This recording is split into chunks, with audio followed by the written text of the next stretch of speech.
Hi అండి, నమస్తే. నేను మీ అన్నపూర్ణ. ఈరోజు మనము అలసంద గారెలు చేసుకుందామండి. అదండి అలసందల వడలు, అలసంద గారెలు అంటారు కదా. ఇదిగోండి అలసందలు, ఇదిగోండి అలసందలు చూసారా, ఇది నానబెట్టేద్దాము.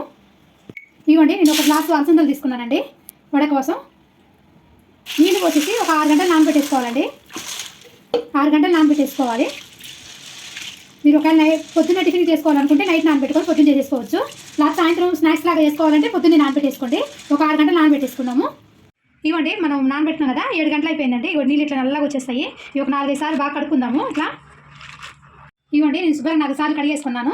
ఇవ్వండి ఇప్పుడు ఒక 4 పచ్చిమిరపకాయలు, ఇవ్వండి కొంచెం అల్లము, అలసందలు వేసి పట్టేసుకున్నాను. 2 సార్లుగా నేను పట్టుకుంటున్నాను. ఇవ్వండి నేను ఇంకొకసారి పట్టుతాను. ఇవ్వండి పట్టేశాను. మరీ మెత్తగా పట్టుకోవద్దు, ఇట్లా కోర్సుగా పట్టుకోవాలి. మెత్తగా అసలు పట్టొద్దు. ఇవ్వండి ఇది కొంచెం మెత్తగా పట్టుకోవాలి, కొద్దిగా, మరీ ఎక్కువేం కాదు, లైట్గా మనం చేస్తానికి వచ్చేటట్టుగా పట్టేసుకోవాలి.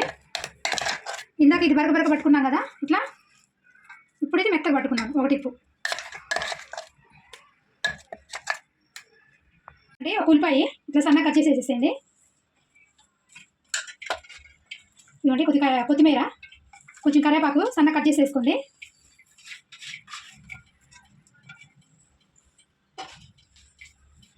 ఇవ్వండి కొంచెం ఉప్పు, కొంచెం ధనియాల పొడి,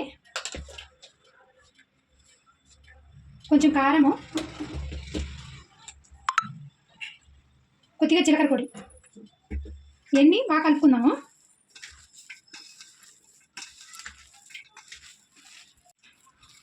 ఇవ్వండి బాగా కలుపుకోండి. ఇట్లా ముక్కలు మొత్తం ఉప్పు కారం ఇవన్నీ పట్టేటట్టుగా పిండికి ఇట్లా కలిపేసుకోండి. చాలా టేస్ట్ ఉంటాయండి ఈ వడలు. ఇవ్వండి కలిపేస్తాను కదా. పొయ్యి మీద ఆయిల్ పెట్టుకుందాం. ఇంకా అంటే ఆయిల్ వేడైపోయింది. నేను పొయ్యి మీద కలుపుకునేటప్పుడే ఆయిల్ పెట్టేశాను, వేడవుతుందని. ఇవ్వండి ఇట్లా ఇట్లా చేసేసి వేసుకోండి. ఇవ్వండి ఇట్లా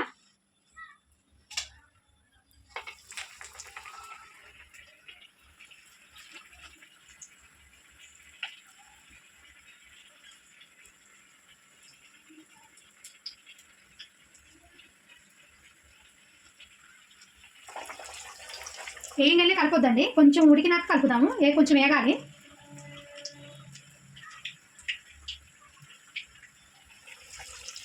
కానీ కొంచెం మీడియంలో పెట్టుకోండి, అప్పుడు లోపల వరకు ఏగుతాయి బాగా. మరి ఐలో పెడితే పైన ఏగిపోతాయి కదా.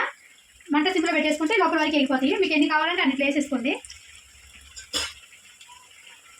ఇవ్వండి ఒక పక్క కాలిపోగానే అటుకయ్యే పైకి లేసి చూసారా, ఇట్లా మళ్ళీ ఇంకొకసారి ఇట్లా తిప్పేసుకోండి. అన్నీ ఇట్లా తిప్పేసుకుంటూ కాల్చుకోండి, ఎర్రగా కాల్చుకోండి బాగా. బాగా ఎర్రగా అయిపోయింది కదా, అట్లా తీసేసుకున్నాము.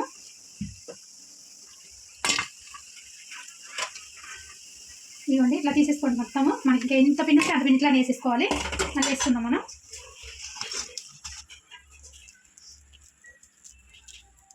అంతే అండి, సేమ్ ఇట్లా వేసుకోవటమే.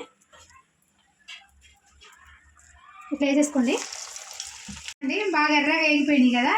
ఇంకోండి ఇప్పుడు పచ్చిమిర్చిలు వేసుకుందాం. అందులోకి లైట్గా వేసుకుంటే సరిపోతుంది.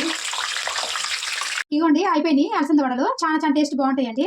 చూడండి ఎంత బాగుంటాయో, పై ఎంత కరకరలాడతాయి. ఇట్లా చూడండి తుంపుతుంటే అర్థమవుతుంది కదా మనకి. చాలా టేస్ట్ బాగుంటాయి. మీకు నచ్చితే చేసుకోండి. పచ్చిమిరపకాయలతోటి, నిమ్మకాయతో, ఉల్లిపాయలతో తింటే చాలా టేస్ట్ బాగుంటాయండి. నేను ఇవేం వేసాను.